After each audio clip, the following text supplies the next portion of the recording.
ಶಿವಾಯ ಓಂ ನಮಃ ಶಿವಾಯ ಓಂ ನಮಃ ಶಿವಾಯ ಓಂ ನಮಃ ಶಿವಾಯ ಓಂ ನಮಃ ಶಿವಾಯ ಓಂ ನಮಃ ಶಿವಾಯ. ಬ್ರಹ್ಮ ವಿಷ್ಣು ಮೊದಲಾದ ದೇವತೆಗಳು ಕೂಡ ಗುರವಿಗೆ ಓಲುವರೇ, ಇವರು ಗುರವಿಗೆ ಓಲುವರೇ. ಬ್ರಹ್ಮ ವಿಷ್ಣು ಮೊದಲಾದ ದೇವತೆಗಳು ಕೂಡ ಗುರವಿಗೆ ಹೋಲುವರೇ, ಇವರು ಗುರವಿಗೆ ಹೋಲುವರೇ. ಬ್ರಹ್ಮಾಂಡ ಬೆಳಗುವ ಸೂರ್ಯ ಚಂದ್ರಾದಿಗಳು ಅಜ್ಞಾನ ಕಳೆಯುವರೇ, ನಮ್ಮನ್ನು ಸುಜ್ಞಾನಿ ಮಾಡುವರೇ. ಬ್ರಹ್ಮಾಂಡ ಬೆಳಗುವ ಸೂರ್ಯ ಚಂದ್ರಾದಿಗಳು ಅಜ್ಞಾನ ಕಳೆಯುವರೇ, ನಮ್ಮನ್ನು ಸುಜ್ಞಾನಗಳನ್ನು ಮಾಡುವರೇ. ನಗರೂರಧಿಕವೆಂದು ಶ್ರುತಿಯು ಸಾರಿದ ಮ್ಯಾಲ ಜಗದೋಳು ಆತನೇ ಪೂಜ್ಯ ಎನಿಸುವನು. ಜಗದೋಳು ಆತನೇ ಪೂಜಾರೆನಿಸುವನು. ಬಗೆ ಬಗೆಯ ಸಂಶಯನು ನಗು ನಗುತ್ತ ಕಳೆವಂತ ಭಗವಂತ ಗೋಲುವರೇ, ಈ ಪಂಡಿತರು ಭಗವಂತ ಗೋಲುವರೇ. ಭಗವಂತ ಗೋಲುವರೇ, ಈ ಪಂಡಿತರು ಭಗವಂತ ಗೋಲುವರೇ. ಓಂ ನಮಃ ಶಿವಾಯ ಓಂ ನಮಃ ಶಿವಾಯ ಓಂ ನಮಃ ಶಿವಾಯ ಓಂ ನಮಃ ಶಿವಾಯ. ಕರುಣೆಯ ಜಲದಿಂದ ಮೂರು ಮಲಂಗಳ ತೊಳೆದು ವರಭಕ್ತಿಯಂತೆಂಬ ಉಡಗಿಯ ತೊಡಸಿದನು. ವರಭಕ್ತಿಯಂತೆಂಬ ಉಡಗಿಯ ತೊಡಸಿದನು. ನೆರೆಶ್ರವಣ ಎಂತೆಂಬ ಹಾಲನ್ನೇ ಕುಡಸಿದನು. ಗುರುಮಾತೆ ಗೋಲುವರೇ, ಈ ಮಾತೆಯರು ಗುರುಮಾತೆ ಗೋಲುವರೇ. ಗುರುಮಾತೆ ಗೋಲುವರೇ, ಈ ಮಾತೆಯರು ಗುರುಮಾತೆ ಗೋಲುವರೇ. ಓಂ ನಮಃ ಶಿವಾಯ ಓಂ ನಮಃ ಶಿವಾಯ ಓಂ ನಮಃ ಶಿವಾಯ ಓಂ ನಮಃ ಶಿವಾಯ. ಓಂ ನಮಃ ಶಿವಾಯ ಓಂ ನಮಃ ಶಿವಾಯ ಓಂ ನಮಃ ಶಿವಾಯ ಓಂ ನಮಃ ಶಿವಾಯ. ಓಂ ನಮಃ ಶಿವಾಯ ಓಂ ನಮಃ ಶಿವಾಯ ಓಂ ನಮಃ ಶಿವಾಯ ಓಂ ನಮಃ ಶಿವಾಯ. ಹುಟ್ಟು ಸಾವುಗಳೆಂಬ ಕಟ್ಟು ನೊಳ್ಳಾನಿರಲು ತಟ್ಟನೆ ಗುರುತ ಬಂದು ಗಟ್ಟಿಯಾಗಿ ಮಹಾವಾಕ್ಯ ಹುಟ್ಟು ಸಾವುಗಳೆಂಬ ಕಟ್ಟಿಗಳನ್ನಿರಲು ತಟ್ಟನೆ ಗುರುತ ಬಂದು ಗಟ್ಟಿಯಾಗಿ ಮಹಾವಾಕ್ಯ ನಿನ್ನಿಜವನರ ಊತ ಕಟ್ಟು ಕಳದವಾಗೆ ಬಂಧುಗಳೋಲುವರೇ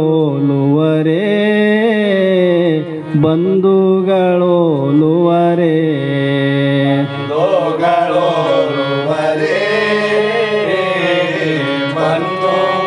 ಬಂಧುಗಳೋಲುವರೇ ಓಂ ಶಿವಾಯ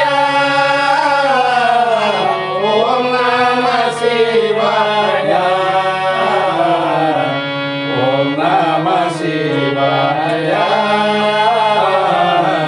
ಓಂ ನಮ ಶಿವಾಯ ಕಾಮಾದಿವರಿಗಳನ್ನು ವಿರತಿ ಖಡ್ಗದಿಂದೊಡಸಿ ನೇಮಾದಿಗಳ ನರವೂತ ಸಾಮಾನ್ಯ ಶೈಲಿಯಲ್ಲಿ ಮಾದಿಗಳ ನರವೂತ ಸಾಮಾನ್ಯ ಶೈಲಿಯಲ್ಲಿ ವೇದಾಂತ ಬೋಧಿಸಿದ ಧೀಮಂತ ಗುರುವರನೋ ಈತನು ಧೀಮಂತ ಗುರುವರನೋ ಈತನು ಧೀಮಂತ ಗುರುವರನೋ ವೇದಾಂತ ಬೋಧಿಸಿದ ಧೀಮಂತ ಗುರುವರನೋ ಧೀಮಂತ ಗುರುವರನೋ ಈತನು ಧೀಮಂತ ಗುರುವರನೋ ಓಂ ನಮ ಶಿವಾಯ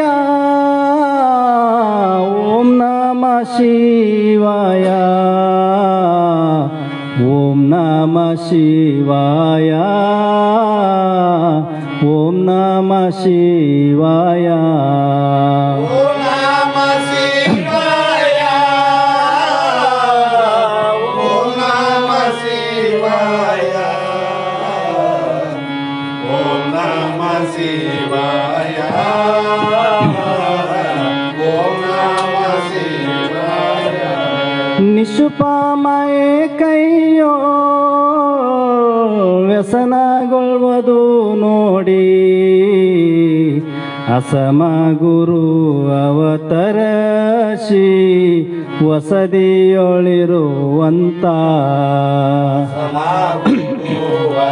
ಕರಾಸಿ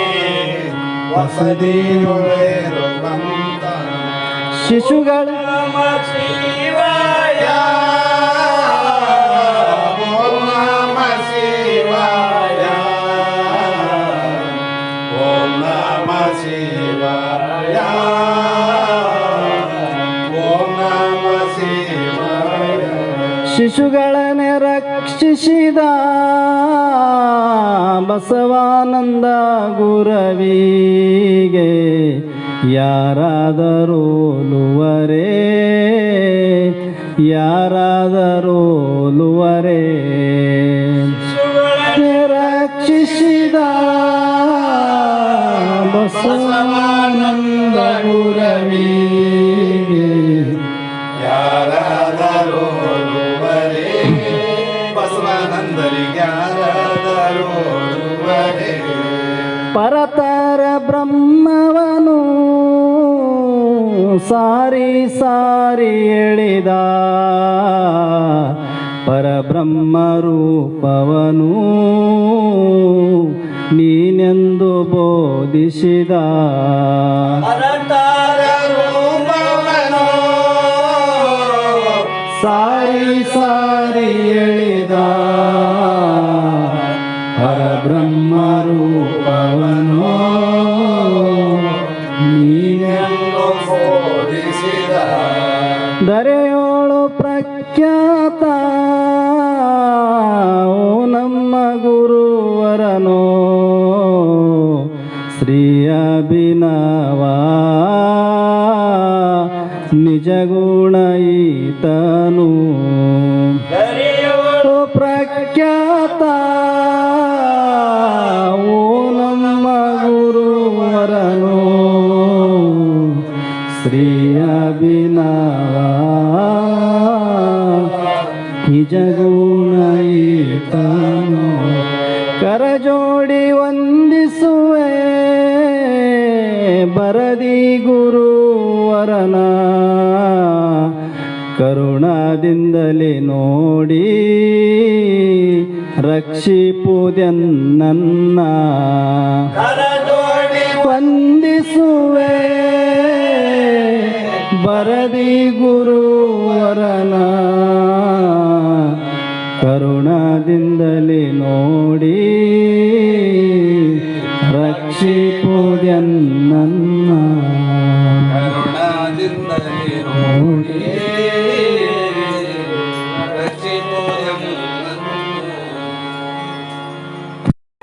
ವಾಕ್ಯವನೆಲ್ಲ ಮೋದದಿಂಕನ್ನಡಗಿ ಬೋಧಿಸುತ್ತ ಜನರ ವೇದಾವಧಿ ಕೆಡಿಸಿರುವ ಸಾಮ ನಿಜ ಗುಣಿಗೆ ಮಣಿಯುವೆನೋ ಸಾಧು ನಿಜ ಗುಣಿಗೆ ಮಣಿಯುವೆನೋ ನಿಜವನ್ನರಿಸುವ ಶ್ರೀ ನಿಜ ಗುಣಿಯ ಗ್ರಂಥವನ್ನು ನಿಜವಾಗಿ ಬೇಡಿ ನಿಜ ದುರ್ಮಲ ಮೊಳಗಿಸುವ ಸುಜನರಿಗೆ ನಿತ್ಯ ನಮಿಸುವೆನೋ ಸುಜನರಿಗೆ ನಿತ್ಯ ನಮಿಸುವೆನೋ ಬಡ ಜೀವರಿಗೆಲ್ಲ ಅದ್ವೈತ ಬೋಧಾರಿ ಸುಂದರನಾಗಿ ಗೈದ ಶ್ರೀ ಜಡಿಸಿದ್ದ ಸಿದ್ಧಾರೂಢರಿಗೆ ನತನಪ್ಪೆ ಸಿದ್ಧಾರೂಢರಿಗೆ ನತನಪ್ಪೆ ಬಾಳ ಬಲ ವೇದಾಂತಕ್ಕೆ ಸರಿ ಬಾಳ ಗರ್ಜನೆ ಕೇಳುವ ತನಕ ಬಾಳ ಮೂಗುತ್ತಲಿಪ್ಪವೇ ಶಾಸ್ತ್ರವೆಂಬುವ ನರಿಗಳು ಬಾಳ ಶಕ್ತಿಯ ಸುವ ಗರ್ಜನೆ ಬಾಳ ಕೇಳಿದ ಬಳಿಕ ತೂಗವು ಬಾಳ ಕೇಳಲು ಬೇಕು ವೇದಾಂತೆಂಬ ಶಾಸ್ತ್ರವನ್ನು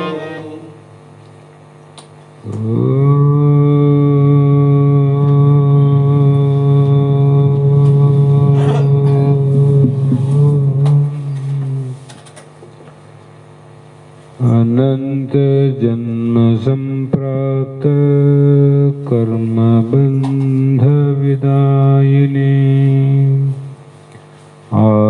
आत्मज्ञान प्रदानेन तस्मै श्री गुरवे नमः सिद्ध सद्गुरुपादाब्जं जननी जनकस्त तत्त्वोपदेशकर्तारं नत्वा भक्तिपुरस्सरम् जगदादि जगद्गुरु सिद्धारूಢ ಮಹಾಸ್ವಾಮಿಗಳ ಶ್ರೀಪಾದ ಪದ್ಮಗಳಿಗೂ ಆರೂಢ ಜ್ಯೋತಿ ಶಿವಪುತ್ರ ಮಹಾಸ್ವಾಮಿಗಳ ಶ್ರೀಪಾದಗಳಿಗೂ ಶ್ರೋತ್ರಿಯ ಬ್ರಹ್ಮನಿಷ್ಠ ಬ್ರಹ್ಮಲೀನ ನಿರಂತರ ಜ್ಞಾನದಾಸೋಹಿ ಸದ್ಗುರು ಬಸವಾನಂದರ ಚರಣ ಕಮಲಗಳಿಗೂ ಅನಂತ ದೀರ್ಘ ದಂಡ ಪ್ರಣಾಮಗಳನ್ನು ಸಮರ್ಪಿಸುತ್ತ ಸದ್ಗುರು ಸಿದ್ಧಲಿಂಗಪ್ಪ ತಾತ ಕಪ್ಪಗಲ್ ಇವರನ್ನು ಮನದೂಳು ಧ್ಯಾನಿಸುತ್ತ ತಮ್ಮೆಲ್ಲರಿಗೂ ವಂದಿಸುತ್ತ ಈ ದಿನ ಶ್ರೀಮನ್ ನಿಜಗುಣ ಯೋಗಿಗಳು ಕನ್ನಡದಲ್ಲಿ ರಚಿಸಿದಂಥ ಪರಮಾನುಭವ ಭೂದೆ ಎನ್ನುವ ಗ್ರಂಥದ 16ನೆಯ ಸೂತ್ರದ 2ನೆಯ ನುಡಿ ಇಂದಿನ ಆಧಾರದ ವಿಷಯವಾಗಿದ್ದು, ಸೂತ್ರದಲ್ಲಿ ಆ ಮಹಾಮುನಿಗಳಾದಂಥ ಯಜ್ಞವಲ್ಕ ಮಹರ್ಷಿಗಳು ಮೈತ್ರಾದೇವಿಯನ್ನು ಕುರಿತು ಸಕಲ ಅಹಂ ಕ್ರಿಯಂ ನಿವಾರಿಸಿ ನಿಲೆ ನಿವರ್ತಕ ಕರ್ಮ, ಅದರಿಂದ ನಿಜ ಮುಕ್ತಿ ಅಂತ ಹಿಂದೆ ಪ್ರವರ್ತಕ 8 ಕರ್ಮಗಳನ್ನು ಹೇಳಿ, ಆ ಎಲ್ಲ ಕರ್ಮಗಳು ಭವ ಬಂಧನಕ್ಕೆ ಕಾರಣ. ಇನ್ನೊಂದು ನಿವರ್ತಕ ಕರ್ಮ ಏನದ, ಅದು ಮೋಕ್ಷಕ್ಕೆ ಕಾರಣ ಅಥವಾ ಬಂಧನದಿಂದ ಬಿಡುಗಡೆಗೆ ಸಹಕಾರಿ ಅಂತ ಹೇಳಿ, ಇಲ್ಲಿ 1ನೇ ನುಡಿಯಿಂದ ಹೇಳ್ತಾ ಬಂದ್ರು, ಅರಿವಿನಿಂದ ಅಹಂ ನೀನರಿದೆಯ ಹಮ್ಮಿನಿಂ ಅರಿವೇ ಅಜ್ಞತೆಯು ಅಂತದರಿಂದೆ ಅರಿದೇ ತತ್ಕರಣವೆಲ್ಲವ ಅದರಿಂದೇ ನೀನು ಅರಿದೇ ಬಾಹ್ಯಾದಿ ನಿಖರವಾನ್. ಅರಿವಿನಿಂದೆ ಅಂದ್ರೆ ಯಾವ ಅರಿವು? ನಮ್ಮ ಸ್ವರೂಪ ಸಾಕ್ಷಾತ್ಕಾರದ ಅರಿವು. ಜಾಗ್ರ, ಸ್ವಪ್ನ, ಸುಸುಪ್ತಿ, ತುರ್ಯಾವಸ್ಥೆಯನ್ನ ತಿಳಿಯುವಂತ ಜ್ಞಾನ ಅದಲ್ಲ, ಅದೇ ನಮ್ಮ ನಿಜವಾದ ಸ್ವರೂಪ. ಅದಕ್ಕೆ ನಿನ್ನೆ ಸ್ವಲ್ಪ ವಿಶಾಲವಾಗಿ ಹೇಳಿದ್ವಿ, ದೇವರು ನಮ್ಮನ್ನ ತಿಳಿದ್ನೋ ಅಥವಾ ದೇವರನ್ನ ನಾವು ತಿಳಿದುವೋ? ದೇವರನ್ನ ನಾವೇ ತಿಳಿತೀವಂದ್ರೆ ದೇವರಿಗೆ ತಿಳಿಯುವಂತ ಜ್ಞಾನ ಇಲ್ಲ ಅಂತ ಅರ್ಥ. ಆದರೆ ಆ ದೇವರನ್ನ ತಿಳಿಯುವಂತ ಜ್ಞಾನ ನಿನಗಾದಂದ್ರೆ ಅದು ಜಡ ಆಯ್ತು, ನೀನು ಚೇತನ. ಆ ಚೇತನ ಜ್ಞಾನದಿಂದ ಅಹಂಕಾರವನ್ನು ನೀರದಿಲ್ಲ. ಅಹಂಕಾರ ಅಂದ್ರೆ ಏನಂತ ಹೇಳ್ತಾ ಬಂದರಿಂದ ಅದನ್ನು ನೀನೇ ತಿಳಿದೋ ಅಥವಾ ಬ್ಯಾರೆ ಯಾರನ್ನು ತಿಳಿಸಿದೋ? ನಿನಗ ನೀನೇ ತಿಳಿದ. ಅದು ಹೇಗೆ ತಿಳಿತಿದಂದ್ರೆ, ಸಾಮಾನ್ಯವಾಗಿ ಹಸಿವು ತೃಷಗಳನ್ನ, ರೋಗ ಆರೋಗ್ಯವನ್ನ ತಿಳಿದಂತೆ ತಿಳಿತೀವಿಲ್ಲ, ಅದರಂತೆ ನೀನು ಜ್ಞಾನದಿಂದ ಎಲ್ಲವನ್ನ ನೀನೇ ತಿಳಿದಿ. ಆಮೇಲೆ ಆ ಅಹಂಕಾರದಿಂದ ಅಜ್ಞಾನವನ್ನ ಅಂದ್ರೆ ಅಜ್ಞತೆಯನ್ನಂದ್ರೆ ಅಜ್ಞಾನತನವನ್ನ ನೀನೇ ತಿಳಿದೆ. ಅರಿವಿನಿಂದ ಅಹಂಕಾರ ತಿಳಿದವನು ನೀನೆ, ಅರಿವಿನಿಂದ ಅಜ್ಞಾನ ತಿಳಿದವನು ನೀನೆ. ಮತ್ತೆ ಅದರಿಂದ ಆ ಒಂದು ಅಜ್ಞಾನದಿಂದ ಕೂಡಿಕೊಂಡು ತಿಳಿಯವನು ನೀನಾಗಿ ಮತ್ತೆ ಅಜ್ಞಾನದಲ್ಲಿ ಸೇರಿಕೊಂಡು ತತ್ಕರಣವೆಲ್ಲವನು ಅಂದ್ರು. ಆ ಕರ್ಣಗಳೇನಾವ ಅಂದ್ರೆ ಎಲ್ಲ 25 ಮುಂದೆ ಹೇಳ್ತಾರ. ಇಲ್ಲಿ ಮನ, ಬುದ್ಧಿ, ಚಿತ್ತ, ಅಹಂಕಾರ ಅಂತ ಇಷ್ಟಕ್ಕೆ ತಗೋದು. ನೀನೇ ತಿಳಿದಿಲ್ಲ. ಹಾಗಾಗಿ ಅದರಿಂದ ಬಾಹ್ಯೇಂದ್ರಿಯ ನಿಖರವಂದ್ರು.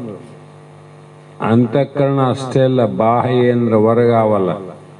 ಜ್ಞಾನೇಂದ್ರಿಯ 5, ಕರ್ಮೇಂದ್ರಿಯ 5, ಹೀಗೆ 10 ಇಂದ್ರಿಯಗಳನ್ನ ನೀನೇ ತಿಳಿದೋ ಅಥವಾ ಅವು ನಮ್ಮನ್ನು ತಿಳಿದವೋ? ಕೈ ದೇವೇಂದ್ರಪ್ಪ ಅಂತ ಹೇಳಿಲ್ಲ, ದೇವೇಂದ್ರಪ್ಪಕ್ಕೆ ಇದು ಕೈ ಅಂತ ಹೇಳ್ತಾನೆ. ಹೌದಾ? ಇದರಂತೆ ಎಲ್ಲವನ್ನ ವಿಚಾರ ಮಾಡಿ ನೋಡಿದ್ರೆ ಮೂಗು ನನ್ನ ಹೆಸರು ಹೇಳಂಗಿಲ್ಲ, ಮೂಗು ನನ್ನ ಹೆಸರು ಹೇಳಂಗಿಲ್ಲ. ಮೂಗಿನ ಹೆಸರನ್ನು ನಾನು ಹೇಳ್ತೇನೆ. ಅಂದ್ರೆ ಅದು ನನ್ನ ಬಿಟ್ಟು ಬಹಳ ದೂರಿಲ್ಲ. ಅದೇ ನಾನಂತ ತಿಳಿದುವಲ್ಲ, ತಿಳಿದ್ರೆ ಅದು ನಮ್ಮನ್ನ ತಿಳಿಬೇಕಾಗಿತ್ತು. ಅಂದ್ರೆ ಅವೆಲ್ಲವೂ ಜಡ ಅಂತ. ಸ್ವಯಂ ಇತರಂ ಜ್ಞಪ್ತಿ ಶೂನ್ಯತ್ವಂ ಜಡತ್ವಂ.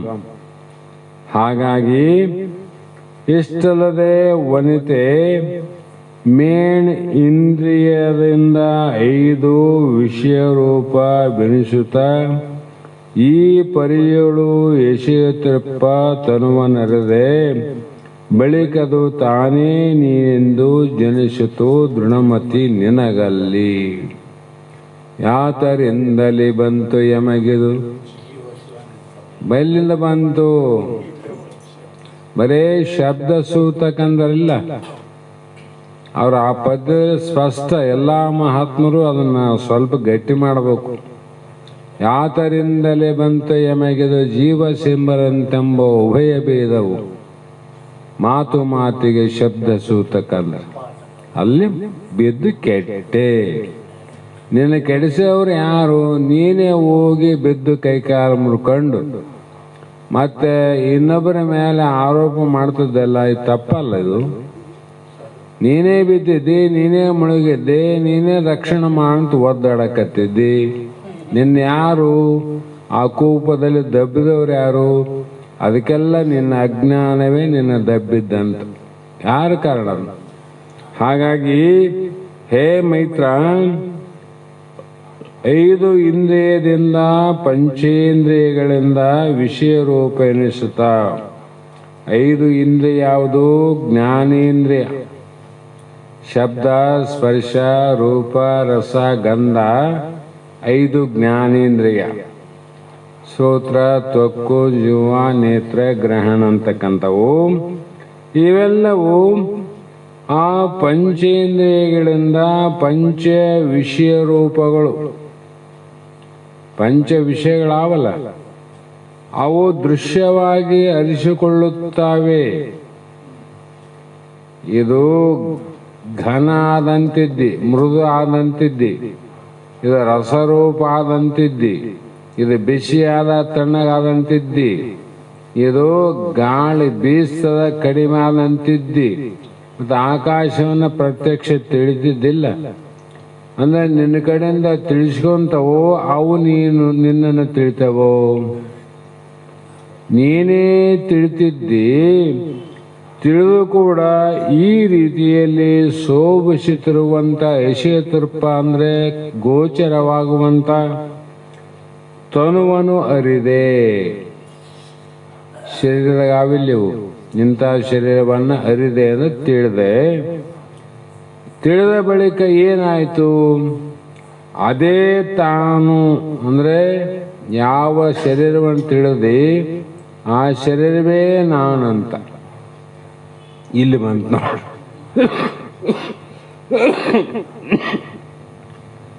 ಶರೀರವೇ ನಾನು ಇದ್ದೇನೆಂದು ದೇಹದಲ್ಲಿ ಏನಾಯಿತು? ದೃಢಮತಿ ಎಂದು. ಮತಿ ಬೇರೆ, ದೃಢಮತಿ ಬೇರೆ. ದೃಢ ಅಂದ್ರೆ ಬುದ್ಧಿಯಲ್ಲಿ ನಿಶ್ಚಯ ಆಯ್ತು ನೋಡೋದು. ಇದು ಯಾರಿಗೆ ಆಗದ ನಿಶ್ಚಯ ಅಂದ್ರೆ 84 ಲಕ್ಷ ಜೀವರಾಶಿಗಳು ಮೊದಲು ಮಾಡಿಕೊಂಡು ಮೇಲೆ ಇರುವಂತ ದೇವಾನುದೇವತೆಗಳಿಗೂ ಸಹ ಈ ದೇಹವೇ ನಾನು ಅನ್ನುವಂತ ದೃಢಮತಿ ನಿಶ್ಚಯ ಜ್ಞಾನ ಆಗಿಬಿಟ್ಟದ. ನಿಶ್ಚಯ ಜ್ಞಾನ ಬಯಲಾಟದಾಗ ನೋಡ್ಬೇಕು. ಬಯಲಾಟ ನೋಡಿದ್ರಿ, ಸಾರಥಿ ಪ್ರಥಮದಲ್ಲಿ ಅವನು ಯಾವುದು ರಂಗ ಮಂಟಪಕ್ಕೆ ಬಂದ ತಕ್ಷಣ ಒಂದು ಕಾಯಿ ಹಿಡಿತಾರೆ. ಒಂದು ಕಾಯಿ ಹಿಡಿದು ಬೆಳೆದರೆ ತಾವ ಯಾರು, ತಮ್ಮ ನಾಮ ಏನು, ತಾವು ಎಲ್ಲಿಂದ ಇಲ್ಲಿಗೆ ಬಂದಿರಿ ಎನ್ನುವುದು ಸಭಿಕರಿಗೆ ಹೇಳಬೇಕು ಅಂತ ನಾವು. ಸಾರಥದ ಭಾಳ ಗಮ್ಮತ್ತಿರ್ತದ. ನಮ್ಮೂರಾಗ ಗೊತ್ತು ಭಾಷಣ ಮಾಡ್ತದೆ. ಅವಾಗ ಬಲೆರೆ ಅಂತ ಶುರು ಮಾಡ್ತಾರೆ ನೋಡು. ನಾನು ಇಂಥವನು, ಇಂಥ ಲೋಕದಲ್ಲಿರುವವನು, ಇಂಥ ಸೂರನು, ನಾನು ಇಂಥ ಘನ ಕಾರ್ಯಕ್ಕಾಗಿ ಇಲ್ಲಿಗೆ ಬರೋಣವಾಯಿತು ಸಾರಥಿ ಅಂತೇಳಿ ಅವನು ಕುಣಿದು ಬಿಡ್ತಾನೆ. ಅಂದ್ರೆ ಅರ್ಥ ಏನು ಕೊಡ್ತದ? ನಾನು ಇಂಥವನಂತ ಅವನಿಗೂ ದೃಢ ಆಗ್ಯದಂತ ಅರ್ಥ ಆಯ್ತಲ್ಲ. ಅವ್ರಿಗೆ ಆಗ್ಯದ, ಇಲ್ಲಂದ್ರೆ ಹೆಂಗೆ ಹೇಳ್ತಾರ ಅವರು? ಹಾಗಾಗಿ ಈ ದೇಹದಲ್ಲಿ ನಿನಗೆ ದೃಢಮತಿ ಅಂದ್ರೆ ನಿಶ್ಚಯ ಬುದ್ಧಿ ಜನಿಸಿತು. ಮನುಷ್ಯನಿಗೆ ಯಾವುದೇ ಆಗಲಿ ದೃಢವಾಯಿತು ಬುದ್ಧಿ ಇಲ್ಲಂದ್ರೆ ಅದನ್ನು ತೆಗೆಯೋದು ಬಹಳ ಕಷ್ಟ. ದೃಢ ಆಯಿತು. ಸಂಸಾರ ನಮಗೆ ದೃಢ ಆಗ್ಯದಿಲ್ರಿ, ದೇಹ ಬುದ್ಧಿ ದೃಢ ಆಗ್ಯದಿಲ್ಲ. ಅಂದಾಗ ಇದನ್ನು ತೆಗಿಲಿಕ್ಕೆ ಎಷ್ಟು ಕಷ್ಟ ಅಂದ್ರೆ ಈಗಲ್ಲ, ಇದು ಜಗತ್ತು ಉತ್ಪನ್ನ ಆದಾಗಲಿಂದ ಇದನ್ನು ತೆಗೆಯಲಿಕ್ಕೆ ಪ್ರಯತ್ನ ಮಾಡಲಿಕ್ಕೆ ಸ್ವಲ್ಪ ಮಂದಿ ಪ್ರಯತ್ನ ಪಟ್ಟಿಲ್ಲ ಈ ಲೋಕದಲ್ಲಿ. ಈ ಜಗತ್ತೇನದ, ಈ ಜಗತ್ತಿನಲ್ಲಿ ಬಹಳ ಜನ ಅಲ್ಲ, ಬಹಳಷ್ಟು ಜನ ಸಂತ ಸಮೂಹವಿರಲಿ, ಜ್ಞಾನಿಗಳ ವೃಂದ ಇರಲಿ, ಸದ್ಗುರುಗಳ ಪುಂಜವನಿರಲಿ, ಅನಂತ ಋಷಿಗಳಿರಲಿ, ವೇದ ಆಗಮ ಪುರಾಣ ಶಾಸ್ತ್ರಗಳಲ್ಲಿ ಸತತವಾಗಿ ಸೂರ್ಯ ಯಾವಾಗಾದರೂ ಕೂಡ ಸಮಯವನ್ನು ಬಿಟ್ಟು 2 ತಾಸು ತಡಾಗಿ ಪ್ರಯತ್ನ ಮಾಡ್ತಾನೇನ್ರಿ. ಅವತ್ತಿನಿಂದ ಸೂರ್ಯ ದೇವ ಅನ್ನುವುದು ಜಗತ್ತಿನ ಹೊರಗಿನ ಕತ್ತಲನ್ನು ಕಳೆಯಲಿಕ್ಕೆ ಎಂದು ಹುಟ್ಟ್ಯಾನ ಅಂದಿನಿಂದ ಪ್ರಯತ್ನ ಮಾಡ್ತಾನೆ.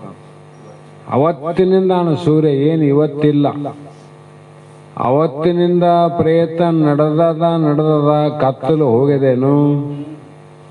ಹೋದಂಗಾಗ್ತದ ಬಂದಂಗಾಗ್ತದ, ಹೋದಂಗಾಗ್ತದ ಬಂದಂಗಾಗ್ತದ. ಸೂರ್ಯನ ಪ್ರಯತ್ನ ಇಲ್ಲಿ ಏನಂತೇನು ಸತತವಾಗ್ಯದ. ಅದರಂತೆ ಅಂತರಂಗದ ಕತ್ತಲೆಯನ್ನಂದ್ರೆ ಅಜ್ಞಾನವನ್ನು ಕಳೆಯಲಿಕ್ಕೆ ಸತತವಾಗಿ ಯಾವತ್ತು ಲೋಕ ಉತ್ಪನ್ನ ಆಯಿತು ಅವತ್ತಿಂದ ಮಹಾತ್ಮರ ಜ್ಞಾನ ಅನ್ನುವಂಥದ್ದು ಅಜ್ಞಾನ ಕಳೆಯಲಿಕ್ಕೆ ಸತತ ಪ್ರಯತ್ನ. ನಾವು ಈಗ ಮಾಡ್ತೀವಿ ಅನ್ನೋದು ಬಹಳ ದಡ್ಡತನದು. ನಾವು ಈಗ ಏನು ಮಾಡ್ತೀವಿ? ಜಗತ್ತಿನ ಆಗಿನಿಂದ ಮಾಡಿದ್ದು ಈಗನ್ನು ಮಾಡಕತ್ತಾರ, ಅದು ಹೋಗಿದೇನ ಜ್ಞಾನ? ಮತ್ತೆ ಇಲ್ಲಿಗೆ ಹೋದ್ರೆ ಮುಂದೆನವ್ರಿಗೆ ಹೋಗ್ತದೇನ ಜ್ಞಾನ? ಸತತ ಇದು ಸ್ವಪ್ರಯತ್ನದಿಂದ ಪ್ರಯತ್ನ ಬೇಕು, ಅಚಲವಾದ ದೃಢವಾದ ಪ್ರಯತ್ನ ಬೇಕು. ಮತ್ತ ಇದನ್ನ ಕೇಳಲಿಕ್ಕೆ ಅಧಿಕಾರಿಗಳ ಲಕ್ಷಣ ಬೇಕು. ವಿವೇಕ, ವೈರಾಗ್ಯ, ಶಮ, ದಮ, ತಿತಿಕ್ಷೆ, ಶ್ರದ್ಧಾ, ಸಮಾಧಾನ, ಭಕ್ತಿ, ಮುಮುಕ್ಷತ್ವ ಅನ್ನುವಂಥ ಏನು ಶಿಷ್ಯನ ಲಕ್ಷಣ ಅವ, ಆ ಲಕ್ಷಣದಿಂದ ಕೂಡಿದವರಿಗೆ ಮಾತ್ರ ಈ ಮಹಾತ್ಮರ ಏನು ವಚನ ಉಪದೇಶ ಅನ್ನುವುದು ಅದು ಮೋಕ್ಷಕ್ಕೆ ಕಾರಣ ಆಗ್ತದೆ ವಿನ ಇವುಗಳು ಇಲ್ಲದೆ ಏನಾನು ನಾವು ಕೇಳಿದ್ದಾದರೆ ಭವಕ್ಕೆ ಕಾರಣ ಅಂತ ನಮ್ಮ ಹೃದಯದಲ್ಲಿ ನಾವು ಬರ್ಕೊಂಡ್ಬಿಡ್ಬೇಕು. ನಮ್ಮ ಮನಸ್ಸಿನಲ್ಲಿ ನಾವು ಬರ್ಕೋಬೇಕು, ಮಂದಿಗೆ ಹೇಳಬಾರದು. ಹಾಗಾಗಿ ಇಲ್ಲಿ ಉತ್ಪನ್ನವಾಯಿತು ಯಾವುದು ಶರೀರವೇ ನಾನು ಅನ್ನೋದು ದೃಢ ಆಗಿಬಿಡ್ತು ನೋಡ್ರಿ. ಇದನ್ನು ತೆಗೆಯಕ್ಕೆ ಎಷ್ಟು ಕಷ್ಟ ಆಗ್ಯದ. ಮತ್ತೆ ಈ ಶರೀರ ಯಾವಾಗ ನೀನು ಅಂದಿ ಸಹಜ ಅದು. ಪ್ರಪಂಚದಲ್ಲಿ ಈ ಒಂದು ಹೊಲ, ಒಂದು ಮನೆ, ಇದು ನಂದಂತ ಯಾವಾಗ ಅಂದಿ ಆವಾಗ ಹೊಲದಲ್ಲಿ ಇರುವಂತ ಮನೆಗೆಲ್ಲಿರುವಂತ ಎಲ್ಲರೂ ನನ್ನವರು ಅಂತ ಅನ್ನಬೇಕು ನೀನು. ಮಂದಿ ಮನೆಯೊಳಗೆ ನನ್ನವ್ರು ಅಂತೀರೇನು ನೀವು? ಮಂದಿ ಹೊಲಕ್ಕೆ ನನ್ನ ಹೊಲ ಅಂತೀರೇನು? ಮತ್ತು ಇದನ್ನು ಹೊಲ, ಇದನ್ನು ಮನೆ, ಅದನ್ನು ಹೊಲ, ಅದನ್ನು ಮನೆ, ಇಲ್ಲಿ ನಂದಂತ ಯಾಕಂತಿದ್ದಿ, ಅಲ್ಲಿ ಅಂದಲ್ಲಂತ ಯಾಕಂತಿದ್ದಿ, ಇಲ್ಲಿ ಯಾಕೆ ಬಂತು ಭಾವ? ಇದು ದೃಢಮತಿ. ಇದು ನಂದ ಹೊಲ, ನಂದ ಮನೆ ಅಂತ ನಿಶ್ಚಯ ಆಗ್ಯದ. ನಿಂದೇನು ಮನೆ ಆದೋ ಅಂತ ವಿಚಾರ ಮಾಡಿದ್ರೆ ಮನೆ ತುಂಬ ಪಂಚಮಭೂತನೇ ಅದ. ನೀ ಇದ್ದ ಮನೆಗೆ ಏನದ? ಪಂಚಮಭೂತನೇ ಅದ. ಮತ್ತೆ ಹೊಲದಾಗ ಏನದ? ಅಲ್ಲಿನೂ ಅದೇ ಅದ. ಮತ್ತು ನಿಂದಂಬದು ಎಲ್ಲಿ ಅದ? ಕಾಗದದಲ್ಲಿ ಹೆಸರು ಅದ ನೋಡ್ರಿ. ಅದು ಹೊರಗಿನ ಹೆಸರು, ಇದು ಸಮೀಪದ ಹೆಸರು. ದೇಹಕ್ಕೆ ಒಂದು ಹೆಸರು ಆದಿಲ್ಲ, ಅದನಾಗ ಅವುಗಳಿಗೆ ಒಂದು ಹೆಸರು ಅದ. ಹೆಸರು ಯಾಕೆ ಬಂತು ಅಂದರೆ ವ್ಯಾವಹಾರಿಕ ಸತ್ತ. ವ್ಯವಹಾರ ನಡೆಯಂಗಿಲ್ಲ. ಎಲ್ಲರೂ ಸುಮ್ಮನೆ ಯಪೋ ಯಪೋ ಯಪೋ ಅಂದರೆ ಯಾರು ಮಾತಾಡಬೇಕು? ಎಲ್ಲರಿಗೂ ಯವ್ವ ಯವ್ವ ಯವ್ವ ಯವ್ವ ಅಂದರೆ ಯಾರು ಯವ್ವ ಮಾತಾಡ್ಬೇಕು ನಿನಗೆ? ಹಾಗಾಗಿ ತನು ಇದು ಆನಂದಲ್ಲಿ ವಿಶ್ವ ನೆನೆಸಿ, ಶರೀರ ನಾನಂದಿಲ್ಲ, ಜಾಗೃತ ಎಲ್ಲ ಸ್ಥೂಲ ದೇಹದ ಸಾಧನೆಯಿಂದ ನಡೆಯುವಂಥ ಪ್ರತಿ ಕರ್ಮಗಳಲ್ಲಿ ವಿಶ್ವ ನೆನೆಸಿ ತಿಳಿತಿದ್ದಿಲ್ಲ. ಮತ್ತೆ ಸೂಕ್ಷ್ಮ ತನುವಿನೋಳು ಒಂದಿ ತೈಜಸ್ಸನಾಗಿ ಸ್ವಪ್ನದಲ್ಲಿ ಘನ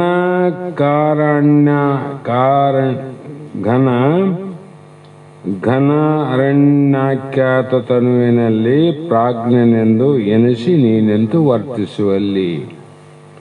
ಅಗಲತಿ ಏನು ಮಾಡಿದಿ ನೀನು ಅಂದರೆ ಉಪಾದಿಯಿಂದ ವಿಶ್ವ ನೆನೆಸಿ, ಮಗನ ಉಪಾದಿಯಿಂದ ತಂದೆ ಎನಿಸಿ, ಹೌದಲ್ಲ, ಮೊಮ್ಮಗನ ಉಪಾದಿಯಿಂದ ತಾತ ಅನಿಸಿ, ಮರಿ ಮೊಮ್ಮಗನ ಉಪಾದಿಯಿಂದ ಮುತ್ಯ ಅನಿಸಿದಿ. ಹೌದಿಲ್ಲ, ಬಂದವಲ್ಲ ನಿನಗೆ. ಅವನ್ನೆಲ್ಲ ಬಿಡು, ನೀನು ತಂದೆ ಇಲ್ಲ, ತಾತನಲ್ಲ, ಮುತ್ಯನಲ್ಲ. ಇವು ಹೊರಗಿನ ಮಾತು. ಒಳಗೊಮ್ಮೆ ಏನಾಯಿತು? ಸ್ಥೂಲ ದೇಹದ ಉಪಾದಿಯಿಂದ ವಿಶ್ವನಾದಿ, ಸೂಕ್ಷ್ಮ ತನುವಿನೊಳಗೆ ಕೂಡಿ ತೈಜಸನಾದಿ, ಘನವಾದಂಥ ಯಾವ ಕಾರಣ ಶರೀರದಲ್ಲಿ ಹೊಂದಿಕೊಂಡು ಪ್ರಾಜ್ಞನಂತಾದಿ. ಇವು ಮೂರು ತೆಗೆದು ನೋಡು. ಅಲ್ಲಿ ಮೂವರು ಬಿಟ್ರೆ ಯಾರಿಲ್ಲ ಅಲ್ಲ, ನಿನ್ನೆ ಬಿಟ್ರೆ ನೀನಿಲ್ಲನೋ? ನೀನಿದ್ದಿ, ಆದರೆ ನಿನಗಿದ್ದು ಯಾವ ಸಂಬಂಧ ಹೋಯ್ತು? ಅದ್ರಂಗೆ ಇಲ್ಲಿ ನೀನು ಇದ್ದಿ, ಆ ಉಪಾಧಿಯನ್ನು ತೆಗೆದು ನೋಡು. ಉಪಾಧಿಯಲ್ಲಿರ್ತಕ್ಕಂಥವ್ರು ಮೊಮ್ಮಕ್ಕಳು, ಮರಿ ಮೊಮ್ಮಕ್ಕಳು, ಮಕ್ಕಳು ಹೋದಂಗೆ ಇವ್ಯಾವಿಲ್ಲ, ನೀನು ಮಾತ್ರ ಇರವ. ಹೀಗಾಗಿ ಅಲ್ಲಿ ವರ್ತಿಸುವಲ್ಲಿ ಅಂದರೆ ಕೂಡಿದಾಗ ಅಂತ, ಅವುಗಳ ಜೊತೆ ಕೂಡಿದಾಗ.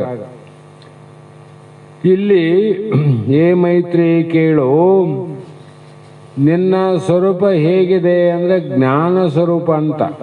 ಜ್ಞಾನದೇನು? ಅಭೇದ ದರ್ಶನಂ ಜ್ಞಾನಂ. ಭೇದದ ಜ್ಞಾನ ಇಲ್ಲಿ ಕೆಲಸಕ್ಕೆ ಕೊಡಂಗಿಲ್ಲ. ಅಭೇದ ಜ್ಞಾನ. ಅಭೇದ ಜ್ಞಾನದಲ್ಲಿ ಆನಂದದ, ಭೇದ ಜ್ಞಾನದಲ್ಲಿ ದುಃಖ. ಭೇದ ಎಲ್ಲಿ ಆದಲ್ಲಿ ದುಃಖನೇ ಹಣ ಮಲಗಿಸ್ತದ. ಹಾಗಾಗಿ ಅದರಿಂದ ನಿನ್ನಲ್ಲಿ ಸ್ಫೂರ್ತಿಯಾದ ಅಹಂ ಎಂಬುದನ್ನು ತಿಳಿಯುವಂತಳಾದಿ. ಅಹಂಕಾರ ನೀನೇ ತಿಳಿದಿಲ್ಲ. ಬಳಿಕ ನೀನು ವಿಶಿಷ್ಟವಾಗಿ ಆ ಅಜ್ಞಾನವನ್ನು ಬೆಳಗದೆ, ಹಿಂದಿನ ನುಡಿದು ಹೇಳ್ತಾರೆ, ಮುಂದೆ ನೀನು ಈ ಶರೀರವೇ ನಾನು ಎಂಬ ದೃಢಮತಿ ಉಳ್ಳವಳಾಗಿ ಈ ಸ್ಥೂಲ ಶರೀರದೊಡನೆ ಕೂಡಿ ಅದೇ ನಾನೆಂದು ಇರಲು ನಿನಗೆ ವಿಶ್ವನೆಂಬ ಹೆಸರು ಬಂತು. ಬಂದ ಇದು ನಾನು ಅಂತಿದ್ದಲ್ಲಪ್ಪ, ಎಷ್ಟೊತ್ತಂಬೋ ನೀನಂತ. ಎದ್ದ ಒಂದು 12 ತಾಸಿನಲ್ಲಿ ಎದ್ದಾಗಿದ್ದು ನಾನು ಅಂತಿದ್ದಿ. 12 ತಾಸು ಆದಮೇಲೆ ನಾನಮ್ಮೋರೆ ನೀನು ಇಲ್ದಂಗೆ ಆತಿದ್ದಿ. ಇಷ್ಟು ಕ್ಷಣಿಕವಾದದ್ದನ್ನ ಎಷ್ಟು ದೀರ್ಘವಾಗಿ ದೃಢಮತಿ. ಈಗ 12 ತಾಸಿನಾಗಿಡ್ದು ಇನ್ನೊಂದು ಸ್ವಲ್ಪ ಹೊತ್ತು ಹೋದ್ರೆ ಮರ್ತಾ ಬಿಡ್ತೀವಿ. ಇದು ಅದು ಎಷ್ಟು ಕ್ಷಣಿಕವಾದದ್ದನ್ನ ನೀನು ಹೇಗಿದ್ದಿ? ದೃಢವಾಗಿ ನೀನಿದ್ದಿ, ಅಚಲನಾಗಿ ನೀನಿದ್ದು, ಚಲನತ್ವದಿಂದ ಕೂಡದ ಎಲ್ಲವನ್ನ ನಾನಂತ ನೀರು ತಡದಲ್ಲ ಭ್ರಮೆಯಲ್ಲಿ ಅದನ್ನ ಬುದ್ಧಿಯಲ್ಲಿ ಇಟ್ಟಿದ್ದಂತರ ಮಹಾತ್ಮರು. ಹಾಗಾಗಿ ನೀನು ಅಭಿಮಾನಿಸಿರಲಾಗಿ ಅವಿದ್ಯಾಮಯವಾದ ಕಾರಣ ದೇಹದೊಡನೆ ಕೂಡಲಾಗಿ ಪ್ರಾಜ್ಞೆ ಎಂಬ ಬಂತು. ಅಲ್ಲಿ ಬಂತಿಲ್ಲ. ಹೀಗೆ ನಿನ್ನ ಸ್ವರೂಪವು ಎಲ್ಲವುಗಳಲ್ಲಿ ಕೂಡಿರುವುದರಿಂದ ಅಹಂಕಾರ ಮೊದಲು ದೇಹ ಕಡೆಯಾಗಿ ಎಲ್ಲವೂ ವ್ಯವಹರಿಸಲಿಕ್ಕೆ ಯೋಗ್ಯಗಳು ಆಗಿವೆ ಎಂಬ ಭಾವ. ಇದು ವ್ಯವಹಾರಕ್ಕೆ ಸತ್ಯ. ಇದು ಪಾರಮಾರ್ಥಿಕ ಸತ್ತಲ್ಲ, ವ್ಯವಹಾರ ಬಂದ.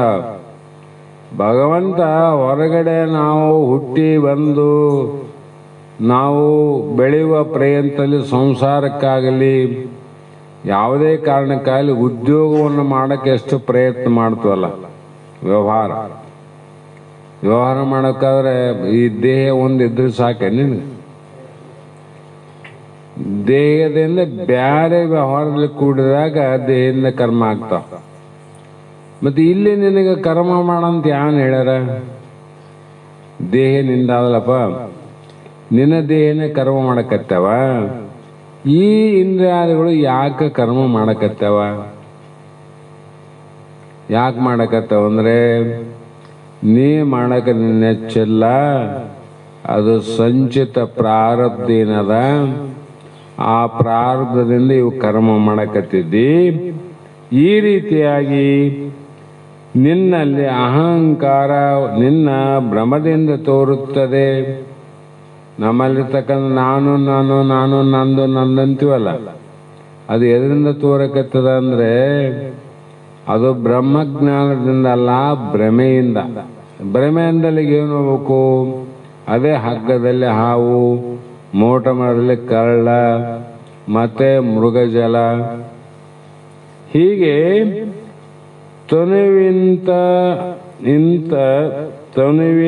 ತನುವಿನ ಅನಂತವರ್ತಿ ಎನಿಪ ಭಾವದೇ ನಿನಗೆ ತೋರಿದವು 5 ವಿಷಯವು. ವನಿತೆ ಕೇಳೋ ತೋರ್ಕೆಗೆ ಒಂದು ಕಾರಣವಿಲ್ಲ ಎನಿಸಪದು, ಅದು ನಿನ್ನ ಭ್ರಮೆಯಿಂದೆ. ಇದಕ್ಕೆ ಕಾರಣ ಇಲ್ಲ. ಸತ್ಯಕ್ಕೆ ಏನಾದ ಕಾರಣ ಅದ, ಸುಳ್ಳಿಗೆ ಏನು ಕಾರಣ ರೀ? ಸುಳ್ಳಿಗೆ ಎಲ್ಲೇನ ಒಂದು ಕಾರಣ ಅದ ಜಗತ್ತಿನ ಪ್ರಪಂಚನಲ್ಲಿ ಪಾರಮಾರ್ಥನಲ್ಲಿ. ಸುಳ್ಳಿಗೆ ಏನು ಕಾರಣ ಅದ? ಸುಳ್ಳು ಕಾರಣನೇ ಇಲ್ಲ ಅಂದ್ರೆ ಏನು ಅರ್ಥ? ಎಂತ ಭ್ರಮೆ ಎಂತಿದು?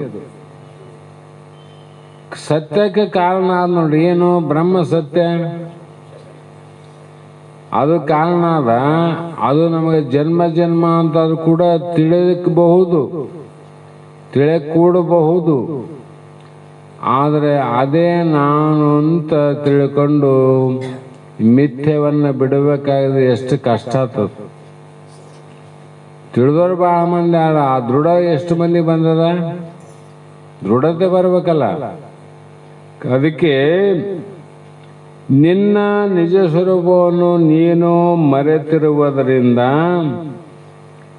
ದೇಹದೊಳಗೆ ಇರುತ್ತಿರುವಂತ ಅಹಂಕಾರದಿಂದ ನಿನಗೆ 5 ವಿಷಯಗಳು, ಶಬ್ದ ಸ್ಪರ್ಶ ರೂಪ ರಸಗಂಧಾದಿಗಳು ಏನಾದವು ಅಂದ್ರೆ, ಈ ಎಲ್ಲ ವಿಷಯಗಳು ನಿನಗೆ ತೋರ್ತಾವಂದ್ರೆ ಅವು ಸತ್ಯವಾಗಿ ತೋರೋದಿಲ್ಲ, ಭ್ರಾಂತಿ ರೂಪವಾಗಿ ತೋರ್ತಾವಂತ. ಸತ್ಯ ಇಲ್ಲ, ಅವಕ್ಕೆ ಸತ್ತತ್ವ ಇಲ್ಲ, ಮಿಥ್ಯತ್ವದಿಂದ ತೋರ್ತಾವ. ಹಾಗಾಗಿ ಯಾಕೆ ತೋರಿರುವು ಅಂದ್ರೆ ನಿನ್ನ ನೀನು ಮರೆತಿರುವುದರಿಂದ. ನಮ್ಮನ್ನ ನಾವು ಮರ್ತೀವಿ, ಭಾಳ ಶಾಣೆರೀವಿ ಅಂತೀವಿ. ಅವನು ಭಾಳ ಶಾಣೆ, ಇವನು ಭಾಳ ಶಾಣೆ, ಅವನು ಭಾಳ ಬುದ್ಧಿವಂತ, ಇವನು ಭಾಳ ಬುದ್ಧಿವಂತ. ನಮ್ಮನ್ನ ನಾವು ಬರ್ತರೆ ಏನಾಗ್ತದ? ದಶಮ ಪುರುಷನ ದುಃಖ ಆಗ್ತದೆ. ದಶಮ ಎಷ್ಟು ಶಾಣರಿದ್ರು ಪಾಪ, ಗುರುಸ್ಥಾನದಲ್ಲಿ ಇದ್ದಂತ ಒಟುಗಳು ಎಣಸಕ್ ಹೋಗಿ ತನ್ನ ಬಿಟ್ಟು ಎಣಿಸಿ ತಾನಿದ್ರು ಕೂಡ ತಾನು ಮರೆತು ಒಬ್ಬನ ಕಳೆದೋದಂತ ದುಃಖಕ್ಕೆ ಕಾರಣ ಆದ್ರು. ಅವನಿಗೆ ನಿಜವಾಗಿ ಒಬ್ಬನ ಯಾವನ ಕಳೆದ ನೀನು, ತಾನು ಇದ್ದು ತನ್ನನ್ನು ಮರೆತಾನ. ತನ್ನನ್ನು ತಾನು ಮರೆತು ಒಬ್ಬನು ಇಲ್ಲ ಅಂತ ಅವನಿಗೆ ಭ್ರಮೆ ಆಯ್ತು ನೋಡ್ರಿ. ಆ ಭ್ರಮೆಯಿಂದ ಭ್ರಾಂತಿ ಆಯಿತು, ಭ್ರಾಂತಿಯಿಂದ ಅನಂತ ದುಃಖಗಳಾದವು. ಮತ್ತೆ ನೀನೇ ಆಪ್ತ ಪರಿಚಯವಂದ ನೀನೇ ನೋಡು 10ನೇದು ಅಂದಾಗ ಅವನಿಗೇನಾಯ್ತು, 10ನೇದು ಅಂದಾಗ ಅವ್ರಿಗೇನು ಮೊದಲು 10ನೇದು ಅಂತ ಹೇಳಿಲ್ಲ ಅವನು. ಯಾಕೆ ಹೇಳ್ತಾರೆ ತಮ್ಮ ಇಷ್ಟು ಮಂದಿ ಅಂತ ಕೇಳ್ದ. ಇಲ್ರಿ, ನಾವು ನದಿಯಿಂದ ಬರುವಾಗ 10 ಮಂದಿ ನಾವು ಒಟುಗಳು ಗುರುಪೂಜಕ್ಕಾಗಿ ಸಕಲ ವ್ಯವಸ್ಥೆಯನ್ನು ಮಾಡೋದಕ್ಕೋಸ್ಕರ ಈ ತೋಟದಲ್ಲಿ ಬಂದಿದ್ದೀವಿ. ಆದರೆ ಹೋಗುವ ಸಮಯ ಆಯಿತು, ಒಬ್ಬನು ಮಾತ್ರ ಇಲ್ಲ. ಅದಕ್ಕೆ ನಾವು ದುಃಖದಿಂದ ಅಳಲಿಕ್ಕತ್ತೀವಿ, ದುಃಖ ಆಗ್ಯದಂದ್ರು. ಅವನು ಸೂಕ್ಷ್ಮ ನೋಡಿದ 10 ಮಂದಿ ಅಲ್ಲೇ ಯಾರ. ಆವಾಗ ನೀವು ಆ ಕಡೆಯಿಂದ ಬಂದಿರಿ, ನೀವೆಲ್ಲಾದ್ರೂ ಕಣ್ಣಿಗೆ ಬಿದ್ದನು ಒಬ್ಬ ಅಂತ ಕೇಳಿದ್ರು. ಆವಾಗ ಹೇಳ್ದ, ಇಲ್ಲ ಅವನು ಎಲ್ಲಿಗೆ ಹೋಗಿಲ್ಲ, ಆನಂದ ಅಷ್ಟೆ, ಆನಂದ ಅಂದಾಗ ದುಃಖದಲ್ಲಿದ್ದವ್ರಿಗೆ ಸ್ವಲ್ಪ ಆನಂದ ಆಯ್ತು ನೋಡ್ರಿ, ಸ್ವಲ್ಪ ಆನಂದ ಆಯ್ತು. ಎಲ್ಲಾದ್ರೂ ಆನಂದ ಆಯ್ತಿಲ್ಲ, ಇದ್ದಾನ ಬದುಕೇನಂತ. ನಾವನಂಗಿಲ್ಲ, ಊರು ಬಿಟ್ಟು ಹೋಗ್ಯಾನ ಎಲ್ಲೋ ಆನಂದ್ರೆ ಪರವಲ್ಲಪ್ಪ ಎಲ್ಲೇನಿರಲಿ ಬದುಕೇನೆಲ್ಲ ಸಾಕು ಅಂತ ಆನಂದ ಆಗ್ತದಿಲ್ಲ. ಅದ್ರಂಗ ಅಲ್ಲಿ ಆನಂದ ಆಯ್ತು. ಆವಾಗ ಅಪ್ಪ ಎಲ್ಲಿ ನೋಡಿರಿ, ಎಲ್ಲಿ ಆನಂದ ಕೇಳಿದ್ರು. ಅಲ್ಲಿ ಇಲ್ಲಿ ಎಲ್ಲಿಲ್ಲ, ಇಲ್ಲೇ ಆನಂದ. ಅವನು ಮತ್ತೇನಾಯ್ತು, ಅದಕ್ಕಿಂತ ಹೆಚ್ಚಿಗೆ ಆನಂದ ಆಯ್ತು ನೋಡ್ರಿ. ಪ್ರಿಯ, ಮೋದ, ಪ್ರಮೋದ, 3 ಪ್ರಕಾರ ಆನಂದ ಆಗ್ತದೆ. ಮೊದಲದು ಪ್ರಿಯ, ಎರಡನೇದು ಇಲ್ಲಿ ಆನಂದ, ಮೋದ, ಅದಕ್ಕಿಂತ ಹೆಚ್ಚಿಗೆ ಸಂತೋಷ ಆಯ್ತು. ಆದ್ರೂ ಅವ್ರೇನು ಮನ ಇಲ್ಲಿ ಆನಂದನ, ಇಲ್ಲಿ ಎಲ್ಲಾರ ನಾವು ಇಷ್ಟತನ ಎಣಿಸೀವಿ ಮತ್ತೆ ಅಂದಾಗ, ಅಲ್ರಿ ಇಲ್ಲಿ ಆನಂತರಿ, ಅವನು ಎಲ್ಲಿ ಆನ ಹೇಳ್ಬಿಡ್ರಿ ಅಂದ್ರು. ನೋಡಪ್ಪ ಇನ್ನೊಂದ್ಸಲ ಎಣಸ್ರ ಅಂದ. ಅವನು 1, 2, 5, 10 ಅಂದ. ಅವನು 9 ಅಂದ. ಇನ್ನೊಬ್ಬನ ಎಣಸಂದ, ಅವನು 9ಕ್ಕೆ ನಿಂತ. ಈಗ ನೋಡಿದಾಗ ಇವರು ಮೂರ್ಖತನ ಆದಂತ ಗೊತ್ತಾಗಿ ಮೂರನೇದವನು ಎಡ್ಸಕ್ಕೆ ಅಲ್ಕ ಅವನು 9 ರೀ ಅಂತ ಅನ್ನೋದ್ರಾಗ ನೆತ್ತೆ ಒಂದೇಟು ಹೊಡೆದು ನೋಡು. 10ನೇವನು ನೀನೇ ಅಂದ. ಅವಾಗೇನಾಯ್ತು, ಪ್ರಮೋದ ಆಯ್ತು ನೋಡ್ರಿ. ಇಷ್ಟೆಲ್ಲ ನಡೀತಾನ, ಅಲ್ಲಿ ಏನೇನು ಆಗ್ಯದ ವ್ಯತ್ಯಾಸ ಸ್ವಲ್ಪನ ಏನಿಲ್ಲ. ಎಣಸವನು ತನ್ನ ಬಿಟ್ಟು ಎಣಿಸನ ಅಷ್ಟೆ. 9 ಹೊರಗಿನವ್ರನ್ನ ಎಣಿಸನ, ತನ್ನನ್ನೇ ಬಿಟ್ಟಾನ. ಅದಕ್ಕಾಯ್ತಿಲ್ಲ ದುಃಖ. ಅವನಿಗೆ ಎಲ್ಲವೂ ತಿಳಿದನ, ತನ್ನನ್ನು ಮರೆತಾನಲ್ಲ, ಅದಕ್ಕೆ ಇವನು ದುಃಖ ಆಯ್ತು ನೋಡು. ಎಲ್ಲವನ್ನೂ ತಿಳಿದಾನ ಇವನು. 10 ಇಂದ್ರಿಯಗಳು ತಿಳಿದಾನ, ವಿಷಯಾದಿಗಳನ್ನು ತಿಳಿದಾನ, ಅಂತಃಕರಣಾದಿಗಳು ತಿಳಿದಾನ, ಎಲ್ಲವೂ ತಿಳಿದಾನ. ಆದರೆ ತಿಳಿದವನನ್ನ ಎಂಬುದು ಮರೆತಾನ. ಆ ಕಾರಣಕ್ಕಾಗಿ ಆಪ್ತ ಪುರುಷ ಹೇಗೆ ಹೇಳಿದ ಅದರಂತೆ ಸದ್ಗುರುಗಳು ಶಿಷ್ಯನಿಗೆ ಏನು ಮಾಡ್ತಾರಂದ್ರೆ, ಅವರ ಮಸ್ತಕದ ಮೇಲೆ ಹಸ್ತವನ್ನಿಟ್ಟು ಮಹಾಮಂತ್ರವನ್ನ ಬಲಕರಣದಲ್ಲಿ ಬೋಧಿಸಿ ನೀನೇ ಅವನಿದ್ದು ನೋಡೋ ಅಂತೇಳಿ ಉಪದೇಶ ಮಾಡ್ತಾರೆ ನೋಡ್ರಿ. ಅದು ಹೆಂಗ್ರಿ ಅಂತೇಳಿ ಆ ಸಂಶಯ ಆವಾಗ ಬರೋದಕ್ಕೋಸ್ಕರವಾಗಿ ಇಷ್ಟೆಲ್ಲ ಶಾಸ್ತ್ರಗಳು ಬೇಕಾದ. ಇಷ್ಟೆಲ್ಲ ಯಾಕೆ ಬೇಕಾದವು? ಅದಕ್ಕೋಸ್ಕರವಾಗಿ. ಅಷ್ಟು ಉಪದೇಶದಿಂದನೇ ಅಷ್ಟಾಯ್ತಂದ್ರೆ ಯಾವ ಬೇಕಾಗಿದ್ದಿಲ್ಲ. ಅದು ಉಪದೇಶದ ಮಾತು. ನೀವು ಗುರುವಾಕ್ಯದಲ್ಲಿ ವಿಶ್ವಾಸ ಇಡ್ರಿ, ಗುರುಗಳಲ್ಲಿ ನಂಬಿಕೆ ಮಾಡ್ರಿ, ನಿಮಗೆ ಒಂದಿಲ್ಲ ಒಂದು ದಿನ ನಿಮಗೆ ಕಲ್ಯಾಣ ಆಗ್ತದ ಅಂತ ಹೇಳುವುದು ಸಮಾಧಾನ ವಾಕ್ಯ, ಇಲ್ಲಂತಲ್ಲ. ಆದರೆ ಇಷ್ಟೆಲ್ಲ ಪ್ರಯತ್ನ ಮಾಡಿದ್ರು ಕೂಡ ನಮ್ಮಲ್ಲಿ ಎಷ್ಟು ಮಂದಿ ದೃಢ ಆಗ್ಯದ, ನಮ್ಮನ್ನು ನಾವು ನೋಡ್ಕೊಂಬ. 25 ವರ್ಷ ಆಯ್ತಲ್ಲಿ ಕೇಳಕತ್ತಿ, ನಮ್ಮಲ್ಲಿ ಹೌದು ನಾನೇ ಬ್ರಹ್ಮ ಆತ್ಮ ಇದ್ದೀನಿ ಅಂತ ದೃಢತೆ ಎಷ್ಟಾಗ್ಯದ, ನಿಶ್ಚಯ ಬುದ್ಧಿ ಎಷ್ಟಾಗ್ಯದ. ಆಗಿಲ್ಲ ಅಂತೇಳಿ ನೀವು ಧೈರ್ಯ ಬಿಡಬಾಡ್ರಿ. ಆಗಿಲ್ಲ ಅಂತ ಧೈರ್ಯ ಬಿಡಬೇಡ್ರಿ. ಯಾರ್ಯಾರ ಅಂತರಂಗದಲ್ಲಿ ಏನೇನು ಆಗ್ಯದ ಅದು ಹೇಳಕ್ಕೂ ಬರೋದಲ್ಲ. ಆಮೇಲೆ ಇದು ನಾವು ಆಗಿಲ್ಲ ಅಂದ್ರೆ ಪ್ರಯತ್ನ ಮಾಡಿ ನಿಶ್ಚಯ ಮಾಡಿಕೊಳ್ಳೋದನ್ನ ಬಿಡಬಾರ್ದು ಅಷ್ಟೆ. ಅದು ಬಿಡಬಾರ್ದು. ತಿಳಿದು ಆದ ಮೇಲೆ ಬಿಡಬಾರ್ದು ಅಂತ. ಇನ್ನು ಆಗಿಲ್ಲ ಅಂತ ಬಿಟ್ರೆ ಗತಿ ಏನದು? ಆದ ಮೇಲೆ ಬಿಡಬಾರ್ದು ಅಂತ ಅದಿಲ್ಲ. ಆಗ್ಲಾರ್ದೇ ನಮ್ಗೆಲ್ಲ ಆಗದಂತ ಬಿಟ್ರೆ ಹೋಗ ಕಡೆ ಅಲ್ಲಿ ಕಾಯಕತ್ತಾರಲ್ಲ, ಅಲ್ಲಿ ಕಾಯಕತ್ತಾರ. ಆಟ ಹಾಕಿ ಯಾರು ಬರೋಲ್ರು, ಈ ಸಿನಿಮಾಕ್ಕೆ ಯಾರು ಬರೋಲ್ರು, ಎಲ್ಲರೂ ಆ ಕಡೆ ಹೋಗ್ತಾರ. ಹೋಗ್ರಿ, ಆ ಫ್ರೀ ಕೊಡ್ತಾರೆ. ಇದಕ್ಕಾದ್ರೆ ಭಾಳ ಕಷ್ಟ ಅದು. ಫ್ರೀ ಸಿನಿಮಾ ಅದು, ರೊಕ್ಕ ಕೊಟ್ಟು ಹೋಗೋದು ಬೇಕಾಗಿಲ್ಲ ಅದಕ್ಕೆ. ಇದಕ್ಕಾದ್ರೆ ಸ್ವಲ್ಪ ಕೆಲಸ ಅವ ಸ್ವರ್ಗಕ್ಕೆ. ಹಾಗಾಗಿ ಇಲ್ಲಿ ಭ್ರಾಂತಿ ವಿನಃ ಬೇರೊಂದು ಕಾರಣ ಯಾವುದಿಲ್ಲ. ಅವನಿಗೆ ಭ್ರಾಂತಿ ಒಂದೇ ಕಾರಣ, ಬೇರೆ ಏನನ್ನು ಕಾರಣ ಇತ್ತಲ್ಲಿ. ಅರಣ್ಯ ಕಾರಣ ಅಲ್ಲ, ಪ್ರಾಣಿಗಳು ಕಾರಣ ಅಲ್ಲ, ಪಕ್ಷಿ ಮೃಗಗಳು ಕಾರಣ ಅಲ್ಲ, ನೀರು ಕಾರಣ ಅಲ್ಲ, ನದಿ ಕಾರಣ ಅಲ್ಲ, ಏನು ಕಾರಣ ಅಲ್ಲ. ಬರೀ ತನ್ನ ಭ್ರಾಂತಿಯೇ ತನ್ನ ಕಾರಣ. ನಮ್ಮ ಭ್ರಾಂತಿಯೇ ನಮ್ಮ ಅಜ್ಞಾನಕ್ಕೆ ಕಾರಣ ಆಯಿತು. ಅದರಿಂದ ಕಾರ್ಯ ಪ್ರಾರಂಭ ಆಯ್ತು.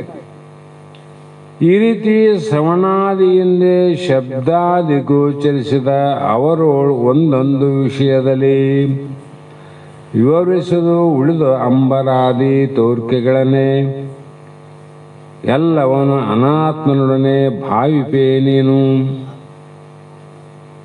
ಆತ್ಮನೊಡನೆ ಭಾವಿಪೇನೇನು. ಹೀಗೆ ಶ್ರವಣಾದಿಯಿಂದ ಅಂದ್ರು. ಶ್ರವಣ ಮನನ ನಿಧಿಧ್ಯಾಸದಿಂದ ಅಥವಾ ಶಬ್ದ ಸ್ಪರ್ಶ ರೂಪ ರಸ ಗಂಧ ಅಂತಕ್ಕಂಥ ಮೊದಲಾದ ಪಂಚ ವಿಷಯಗಳಾವಿಲ್ಲಿ. ಶಬ್ದ ಅಂದರೆ ಪಂಚ ವಿಷಯಗಳು. ಅವು ತೋರ್ದವಿಲ್ಲ ನಿನಗ, ನಮಗೆ ಗೊತ್ತಾಗ್ತಲ್ಲ. ಅದ್ರಾಗ ಆ ಶಬ್ದಾದಿ ವಿಷಯಗಳೊಡನೆ ಆಕಾಶದ ಭೂತಗಳು ಕೂಡ ಇರುತ್ತವೆ. ಅಲ್ಲೇನಾದವು ಮತ್ತೆ ಭೂತಗಳು ಕೂಡವಿಲ್ಲ. ಏನು ಆಕಾಶಕ್ಕೊಂದು, ವಾಯುವಿಗೆ 2, ಅಗ್ನಿಗೆ 3, ಜಲಕ್ಕೆ 4, ಭೂಮಿಗೆ 5 ಇವೆಲ್ಲ ಕೂಡಿ. ಆದರೆ ಈ ವಿಷಯಗಳಲ್ಲಿ ಭೂತಗಳಿರುತ್ತವೆಂದು ಸ್ಪಷ್ಟವಾಗಿ ಮಾತ್ರ ಹೊಳೆಯುವುದಿಲ್ಲ. ನಮಗೆ ಅಂದ್ರೆ ಏನಿಲ್ಲ, ಮನೆಗೆ ಇವೆ, ನಾವು ಎದುರಿಗಿವಿ ಅಂತ ಗೊತ್ತಾಗಿಲ್ಲ ನಮಗೆ. ನಾವು ಬಿಲ್ಡಿಂಗ್ನಾಗಿವಿ ಅಂತೀವಿಲ್ಲ, ಗೊತ್ತಾಗಿದೇನು. ಮನೆ ಕಟ್ಟಬಾರಂತಲ್ಲ, ಕಟ್ಟಬೇಕು. ಆದರೆ ನಾವು ತಿಳ್ಕೋಬೇಕು. ಎಷ್ಟು ಮಂದಿ ನಾವು ಪಂಚಮಹಾಭೂತದಾಗ ಇವೆ ಅಂತ ತಿಳ್ಕೊಂಡ್ರೆ ಎಷ್ಟು ಮಂದಿ ಇವಿ? ಮನೆಗೆ ಇವೆ ಅಂತೇನೆ ನಡೆದ ಇವೆನ ಭೂತಗಳಲ್ಲಿ ಇವೆ ಅಂದ್ರೆ ಆ ಭೂತ ವಿಕಾರತ್ವದ ಮನೆಗೆ ಅಷ್ಟು ನಾವು ಮನಸ್ಸು ಕೊಡ್ತಿದ್ದಿಲ್ಲ ತಿಳಿದವರು. ಅದಕ್ಕೆ ಮಹಾತ್ಮ ತಿಳ್ಕೊಂಡ್ರು, ಮನೆ ನೋಡ ಸಣ್ಣದು, ಮನ ನೋಡ ದೊಡ್ಡದು. ಅವ್ರು ದೊಡ್ಡ ಮನೆ ಕಟ್ಟಕ್ಕೆ ಹೋಗ್ಲಿಲ್ಲ. ಕಟ್ಟಿದ್ರೇನವರು?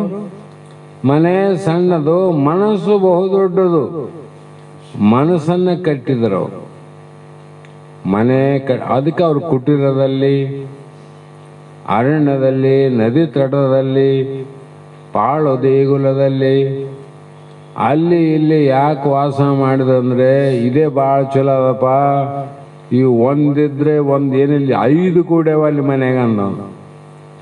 ಹೊರಗೆ 1-2 ಭೂತದ ವಾಸ ಮಾಡ್ಬೋದು, ಮನೆಗಂದ್ರೆ 5 ಭೂತಗಳಾವಲ್ಲ. ಇದ್ರಾಗಿಲ್ಲೇನಿದ್ರಾಗ ಇದ್ರಾಗೇನಿಲ್ಲ, ಎಲ್ಲ 5 ಅವ. ಹಾಗಾಗಿ ಪಂಚಭೂತಗಳ ಅಂಥ ವಿಷಯಗಳಿಂದ ಕೂಡಿರುವ ಪಂಚಭೂತಗಳ ರೂಪಾತ್ಮಕನಾಗಿ ಏನಾಯಿತು? ನೀನು ತಿಳಿಯುವೆ ಅಂದ ಮೇಲೆ ನೀನು ಅಜಡನಾದ ಮತ್ತು ಯಾವ ಆತ್ಮನು ಅತೀಂದ್ರಿಯನಾಗಿರುತ್ತಾನೆ. ವಿಷಯಗಳಿಂದ ಕೂಡಿದ ಭೂತಗಳು ಇಂದ್ರಿಯಗಳಿಗೆ ವಿಷಯಗಳಾಗಿರುತ್ತವೆ. ನಿರ್ವಿಷಯನಾದ ಆತ್ಮ ನೀನು. ಅವು ವಿಷಯದಿಂದ ಕೂಡವಿಲ್ಲ. ವಿಷಯದಿಂದ ಕೂಡಿದ ಎಲ್ಲ ವಸ್ತುಗಳನ್ನು ನೀ ತಿಳಿತಿದ್ದಂದ್ರೆ ನೀನು ನಿರ್ವಿಷಯ. ನಿನ್ನಲ್ಲಿ ಪಂಚ ಮಹಾಭೂತಗಳಿಲ್ಲ, ಪಂಚ ವಿಷಯಗಳು ಇಲ್ಲ, ಪಂಚ ಜ್ಞಾನೇಂದ್ರಗಳು ಇಲ್ಲ. ಅದ್ರಾಗ ಯಾವದನ ಇತ್ತು ಅಂದ್ರೆ ಇದ್ರಂಗ ನೀನು ಆತಿದ್ದಿ, ಜಡವಾದ ವಸ್ತಾದಂಗೆ ಆತಿದ್ಲಿ ನೀನು. ಮತ್ತೆ ಜ್ಞಾನ ಅಂತ ಹೆಂಗಂತ ನಿನಗೆ? ಅದಕ್ಕೆ ವಿಷಯಗಳಾದ ಭೂತಗಳನ್ನೇ ಬೆರೆಸಿ ತಿಳಿಯುವುದು ಭ್ರಾಂತಿ ರೂಪವಾಗುವುದು. ನಾವು ಕೂಡಿಸಿ ಹೇಳಕತ್ತೀವಿ, ಇರೋದು ಒಂದರಲ್ಲಿ ಅದನ್ನ ಕೂಡಿ ನಾನು ಅಂತೀವಿ, ಹೌದಲ್ಲ? ಕೂಡಿಸಿ ಹೇಳೋದಕ್ಕಾಗಿ ನಮಗೇನಾಯ್ತು ಅಂದ್ರೆ ಭ್ರಾಂತಿ ಹೆಚ್ಚಾಯಿತು. ಆ ಭ್ರಾಂತಿ ಹೆಚ್ಚಾದಾಗಲ್ಲ ಬಂಧನ ಬಂದಿರುವುದು. ತಿಳಿ ಮೈತ್ರಿ, ನೀನು ಏಕಾತ್ಮನಿದ್ದಿ, ಒಬ್ಬನೇ ಆತ್ಮ ಇದ್ದಲ್ಲ. ನಿನ್ನನ್ನ ಜಡಿದು ಬೇಡಿಯನ್ನು ಜಡಿದವರಾರು ಅಂತಲ್ಲ ನಿಜಗೊಂಡ್ರು. ಒಬ್ಬನೇ ತನ್ನ ಕೈಗೆ ಕೊಳ ಹಾಕ್ಯಾರಂತ, ಒಬ್ಬನೇ ಅವನಂತ ಕೈ ಬೇಡಿ ಹಾಕ್ಯಾರಂತ. ಅದೇನೈತಿ, ನಿನ್ನ ಕೈ ನೀನು ಬೇಡಿ ಹಾಕಕ್ಕೆ ಹೆಂಗ್ ಬರ್ತದ? ಇನ್ನೊಬ್ಬನಿದ್ದಾಗ ನಿನಗೆ ಬೇಡಿ ಹಾಕಿ ಹೋಗ್ಯಾರ, ಇನ್ನೊಬ್ಬನಿದ್ದಾಗ ನಿನ್ನ ಬಿಚ್ಚಕ್ಕೆ ಬರ್ತದ. ಯಾರು ಹಾಕ್ಯಾರ? ನೀನೇ ಹಾಕೊಂಡಿದ್ದಿ. ನೀನು ಹಾಕೊಂಡಿದ್ದಿಲ್ಲ, ಅದು ಅಭ್ಯಾಸ ಹಂಗಿರ್ತದ. ಸುಮ್ಮನೆ ಉದಾಹರಣೆ ಹೇಳ್ತಾರೆ. ನಮ್ಮ ಸೋಮಶೇಖರ್ಗೆ ಕಾಲಿಗೆ ಇದಾಗಿತ್ತಲ್ಲ, ಸುಮಾರು ದಿನ ರಾಯಚೂರು ಅಲ್ಲಿ ಇಲ್ಲಿ ಹೋಗಿ ಬ್ಯಾಂಡೇಜ್ ಎಲ್ಲ ಆಯ್ತು. ಅದಾದ ಮೇಲೆ ಸುಮಾರು 1 ತಿಂಗಳ ತನಕ ಕಾಲು ಮೊದಲು ಹೆಂಗ ನೋವಿತ್ತು, ಹೆಂಗ ನಡೀತಿದ್ದ, ಆರಾಮಾದನು ಕೂಡ ಹಂಗೆ ನಡೀತಿದ್ದ.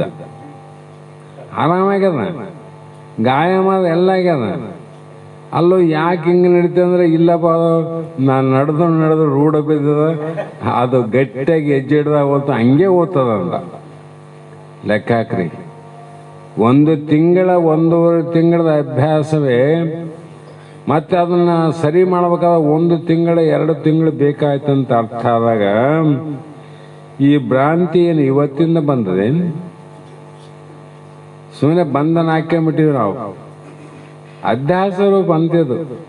ಹಾಗಾಗಿ ನಿನ್ನಲ್ಲಿ ತೋರದ ಅಹಂ ಇದು ಲಕ್ಷಣಾತ್ಮಕ ಜಗತ್ತೇನದ ಸುಳ್ಳು ಅಂತ ತಿಳ್ಕೊ. ಹೇಗಂದ್ರೆ ಅದರಿಂದ ನೀನಿಂತು ಬೆಗೆದುದು ಪುಷಿ ನಿನ್ನೋಳಿದು ಅಹಮೆನಿಸುವ ಈ ವಿಶ್ವವು ಪುದಿದು ತೋರುತ್ತಿಯದಾಗಿ ನಿನ್ನೊಳು ನಿನ್ನ ನೊದವಿ ನೀನ್ ಆರೈಯಬೇಹುದು. ಅಂದ್ರೆ ವಿಚಾರವನ್ನು ಮಾಡು. ಆರೈಯು ಅಂದ್ರೆ ವಿಚಾರ ಮಾಡಿ ನೋಡು. ಎಲ್ಲಿ ಮಾಡು? ನಿನ್ನಲ್ಲೇ ನೀನು ಚೆನ್ನಾಗಿ ಮಾಡು. ಹೇಗೆ ಮಾಡು? ಭ್ರಾಂತಿ ಮೂಲಕ ನಿನ್ನಲ್ಲಿ ಇದಮೆನಿಸುವ ದೃಶ್ಯ ದುಃಖರೂಪಾಗಿ ತೋರು. ದೃಶ್ಯ ಅಂದ್ರೆ ಕಾಣುವಂತ ಮೈಕು, ದೃಕ್ ಅಂದ್ರೆ ನೋಡುವಂತ ಕಣ್ಣು. ತಿಳ್ಕಾರಿ, ಕಣ್ಣು ಯಾವುದಕ್ಕ?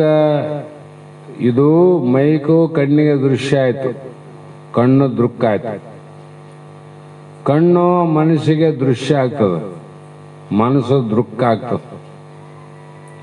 ಹಿಂಗ ಹಿಂದಕ್ಕೆ ಓದಂಗಲ್ಲ ಇವೆಲ್ಲವೂ ಆತ್ಮನಿಗೆ ದೃಶ್ಯವಾದಿಗಳು. ಇಡೀ ವಿಶ್ವ ನಾನು ನೀನು ಒಬ್ರಲ್ಲ, ಇಡೀ 14 ಲೋಕ 84 ಲಕ್ಷ ಜೀವರಾಶಿಗಳು ಈ ಜಗತ್ತೇನ ಎಲ್ಲವೂ ಆತ್ಮನಿಗೆ ದೃಶ್ಯ ರೂಪವಾಗಿ.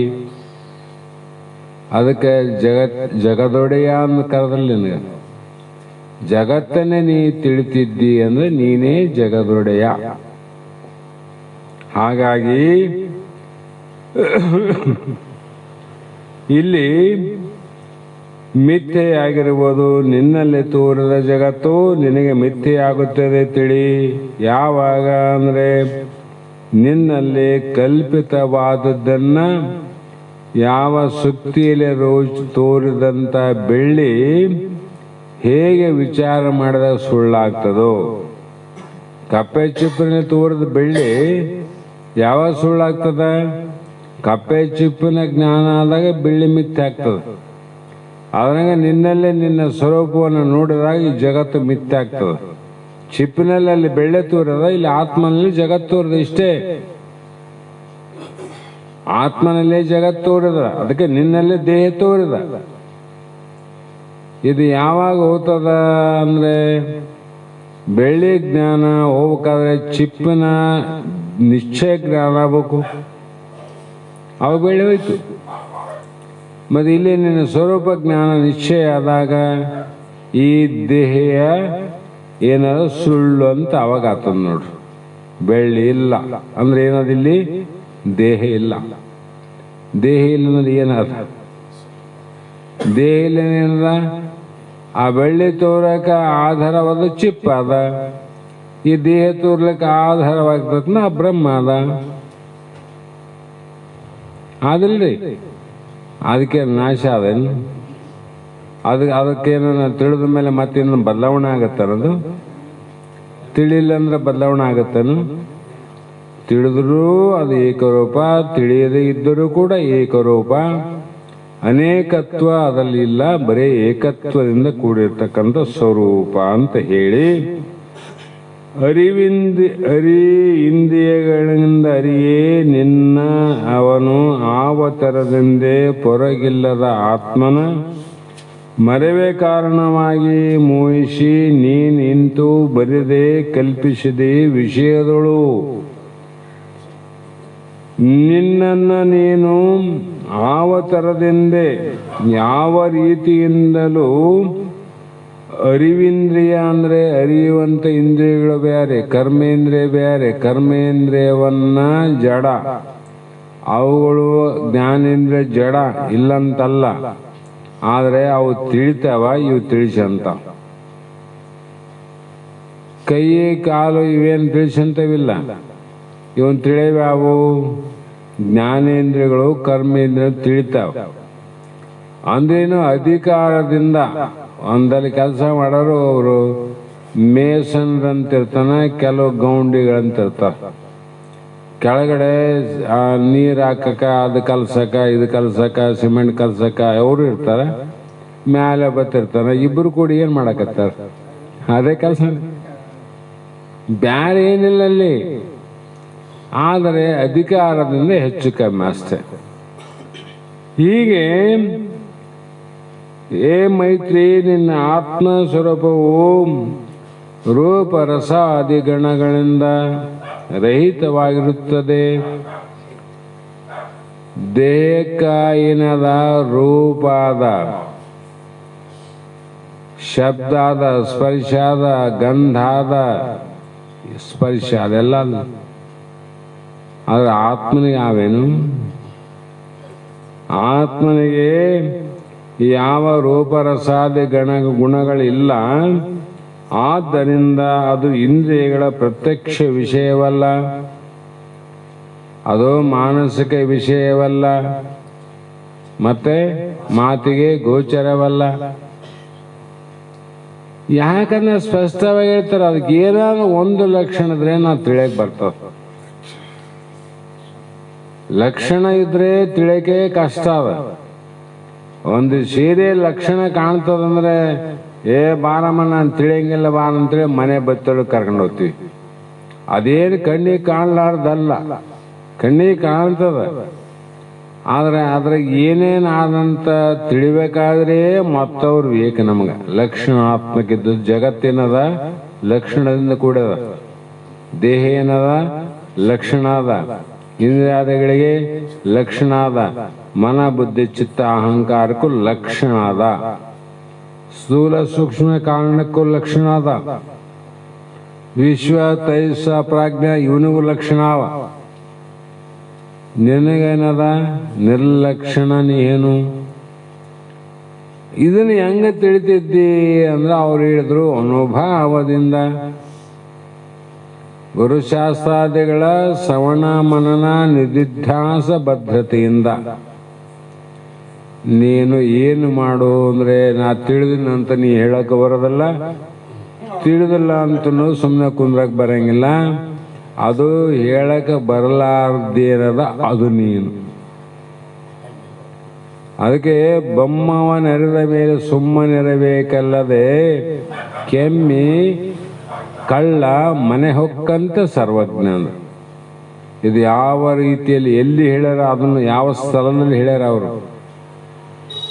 ಇಲ್ಲೇ ಹೇಳ್ಕಂತ ಕುಂತ್ರ ಹೇಳ್ಯಾರ ನಮ್ಮ ಗುರುಗಳಿಗೆ ಏನ್ರಿ ಬೊಮ್ಮ ಹರಿದವನು ಸುಮ್ಮನೆ ಇರ್ಬೇಕಂತ ಹೇಳೋದಲ್ಲ. ಸರ್ವಜ್ಞ ನೀವು ಯಾಕೆ ಮಾತಾಡ್ತಾರಂತ ಗುರುಗಳನ್ನ ನಾವು ಕೇಳಿದ್ರೆ ನಮ್ಮ ಗತಿ ಏನಿತ್ತು ಅಂದ್ರೆ ಯಾವ ಸ್ಟೇಜಿನಲ್ಲಿ ಯಾವ ಲೆವೆಲಲ್ಲಿ ಹೇಳ್ಯಾರ. ಅದಕ್ಕೆ ಇಲ್ಲಿ ನಿಜಗುಣರು ಕ್ರಮವತ್ತಂತ ಯಾಕಿಟ್ಟು ಅಂದ್ರೆ ಸಲಕಟ್ಟಾವ. ಯಾವ ಅವಸ್ಥೆಯಲ್ಲಿ ಹೇಳ್ಯಾರ ಅವರು. ತೂರ್ಯದಲ್ಲಿ ಹೇಳ್ಯಾರೋ, ತುರ್ಯಾತೀತದಲ್ಲಿ ಹೇಳ್ಯಾರೋ, ಯಾವ ಅವಸ್ಥೆಯಲ್ಲಿ ಹೇಳ್ಯಾರ ಅಂತ ಅರ್ಥ ಮಾಡ್ಬೇಕ. ಸುಮ್ಮನೆ ಅನ್ಕಂತ ಹೋಗ್ಬಿಡೋದು.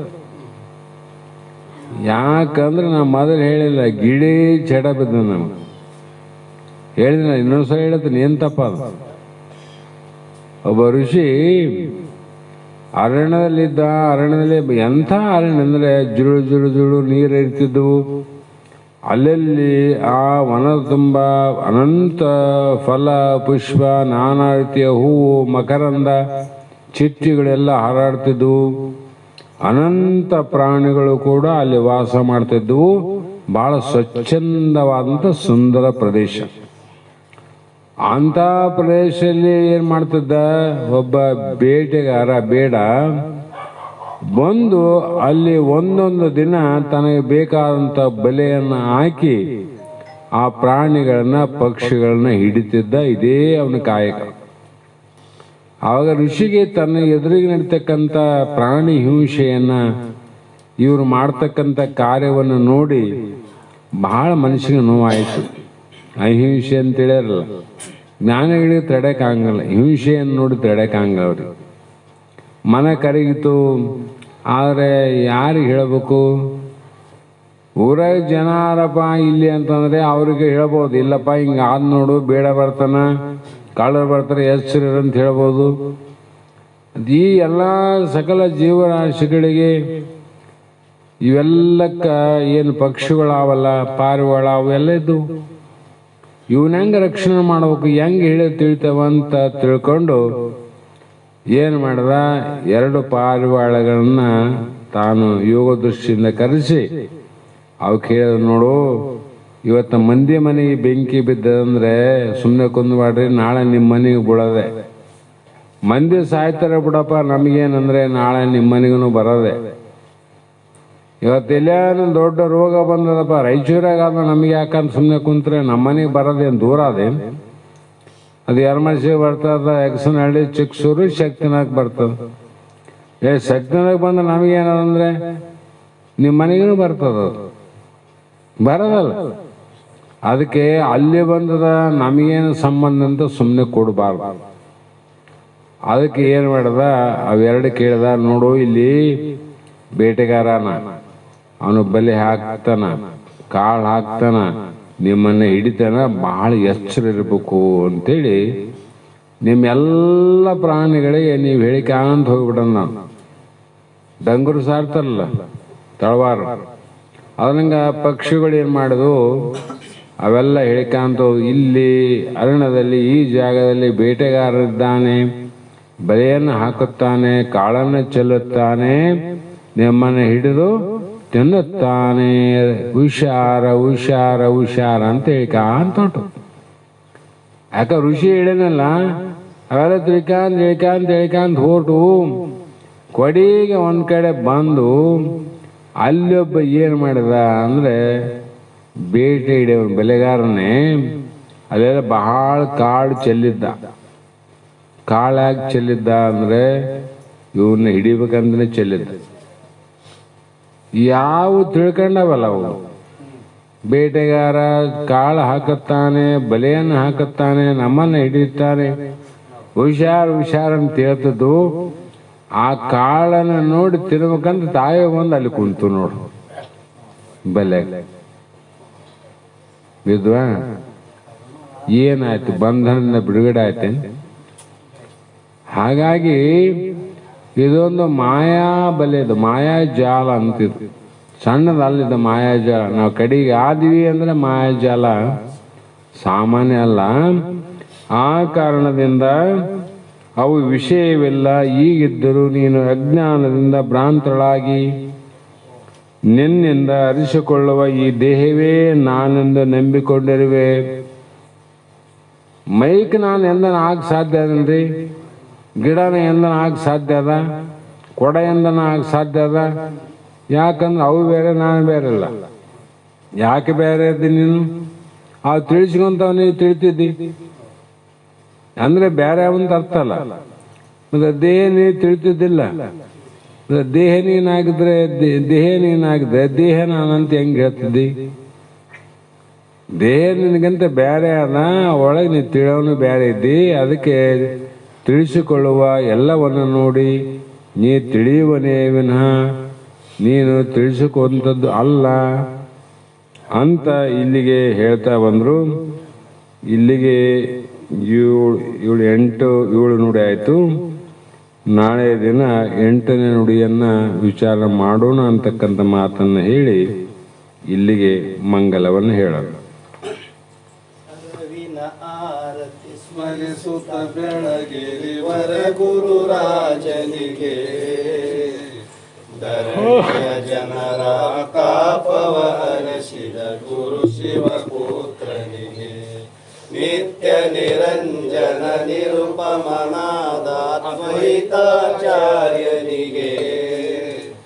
ಸದ್ವಸ್ತ್ವಂ ಸದ್ವಿತೀಯ ತಿಳುಕಿದ ಸತ್ಯಾನಂದನಿಗೆ, ಗರಗದ ಶ್ರೀ ಗುರು ಮಡಿವಾಳೇಶನ ವರದಿಂ ಜನಿಸಿದಗೆ, ಪರಮ ಸದ್ಗುರು ಶ್ರೀ ಸಿದ್ಧಾರೂಢರ ಕರುಣೆಯ ಕಂದನಿಗೆ, ವರ ನಿಜ ಗುಣ ವಿರಚಿತ ಶಾಸ್ತ್ರದ ಗುರುತನ ತಿಳುಕಿದಗೆ, ಮೆರೆಯುವ ಹುಬ್ಬಳ್ಳಿ ಶಾಂತಾಶ್ರಮದೊಳು ಹರುಷದಿ ವಾಸಿಪಗೆ, ಅರವಿನ ಆರತಿ ಸ್ಮರಿಸುತ್ತ ಬೆಳಗಿರಿ ವರ ಗುರು ರಾಜನಿಗೆ, ಧರಣಿಯ ಜನರ ತಾಪವ ಹರಸಿದ ಗುರು ಶಿವಪುತ್ರನಿಗೆ. ಚೈತನ್ಯಂ ಶಾಶ್ವತಂ ಶಾಂತಂ ವ್ಯೋಮಾತೀತಂ ನಿರಂಜನಂ ನಾದಬಿಂದುಕಲಾತೀತಂ ತಸ್ಮೈ ಶ್ರೀ ಗುರವೇ ನಮಃ.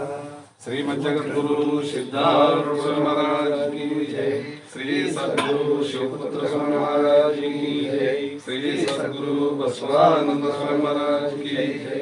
ಶ್ರೀ ಸದ್ಗುರು ರವೀಂದ್ರ ಮಹಾರಾಜ್ ಕಿ ಜೈ.